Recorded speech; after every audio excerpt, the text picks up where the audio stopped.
ময়মনসিংহের ফুলবাড়িয়ায় শাহাবুদ্দিন ডিগ্রি কলেজে মহান বিজয় দিবস উদযাপন উপলক্ষে বিদায়ী শিক্ষকদের সম্মাননা ও কৃতি শিক্ষার্থীদের সংবর্ধনা অনুষ্ঠিত হয়েছে। কলেজ গভর্নিং বডির সভাপতি অধ্যক্ষ আখতার সুলতানার সভাপতিত্বে অনুষ্ঠিত এই আয়োজনে আবেগঘন পরিবেশে শিক্ষক শিক্ষার্থীদের মিলন মেলা সৃষ্টি হয়। বক্তারা মুক্তিযুদ্ধের চেতনায় শিক্ষার্থীদের দেশ গঠনে ভূমিকা রাখার আহ্বান জানান।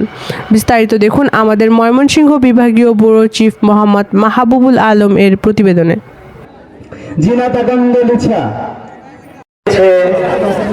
ওনাদেরকে এখানে বিদায় আজকে দেওয়ার আয়োজন করা হয়েছে এবং বিগত 2 বছরের যে সকল ছেলেপেলে বিভিন্ন জায়গায় সফলতার কৃতিত্ব দেখিয়েছে। বিদায় দেওয়া হচ্ছে যদি আমার কর্মক্ষেত্রে পরিবর্তন আনন্দ উৎসব বাসী হলে তার মর্যাদা পূর্ণ হয়। আমরা আজকে ম্যাডামকে আবারও ধন্যবাদ জানাই, যার উদ্যোগে আমরা আমাদের অনেক কিছু চাওয়া পাওনি, শিক্ষকদের জীবনে এত কিছু চাওয়া নেই। আমি 10 বছর শিক্ষকতা করেছি, যে আনন্দ উপভোগ করেছি অধ্যক্ষ হিসেবে সে উপকার করার সুযোগ নেই। শিক্ষকতা করলে ছেলে মেয়েদের অন্তরের মধ্যে কিন্তু প্রবেশ করা যায়। আর আমি যখন শিক্ষক ছিলাম আমি শিখেছি বাদল কুমার দাস কিরকম শিক্ষক ছিলেন, কিরকম দৃষ্টি ছিলেন, কিরকম তার রোমান্টিক হাসি ছিল, এটা এখন আমার মনে পড়ে।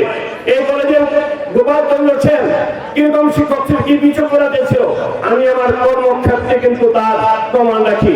তপন কুমার সাহা কিরকম সবজেক্টে ছিলেন, সুদাম সাহা কিভাবে ছাত্র ছাত্রীদেরকে আপন করে নিয়ে আমি অসহ সুদাম সাহা অনেক ছাত্র ছাত্রীকে মেডিকেলের ব্যক্তিগতভাবে পড়িয়ে আজকে প্রতিষ্ঠা করার সেই সুযোগটা আমরা করে দিয়েছিলাম।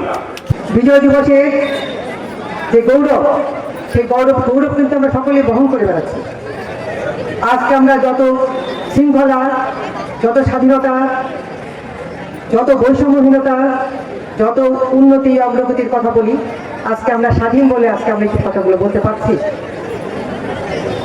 পেছনের দিকে যদি তাকাই তাহলে এই সমস্ত আলোচনা করার আগে যারা তাদের বুকে রক্ত দিয়ে আমাদের বাংলাদেশকে স্বাধীন করে গেছেন তাদের অবদান কোনোদিনই ভুলবার নয়।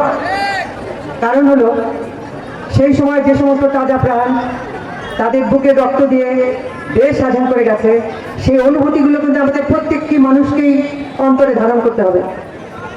এটা কোনো নিছক জীবন দেওয়ার কোনো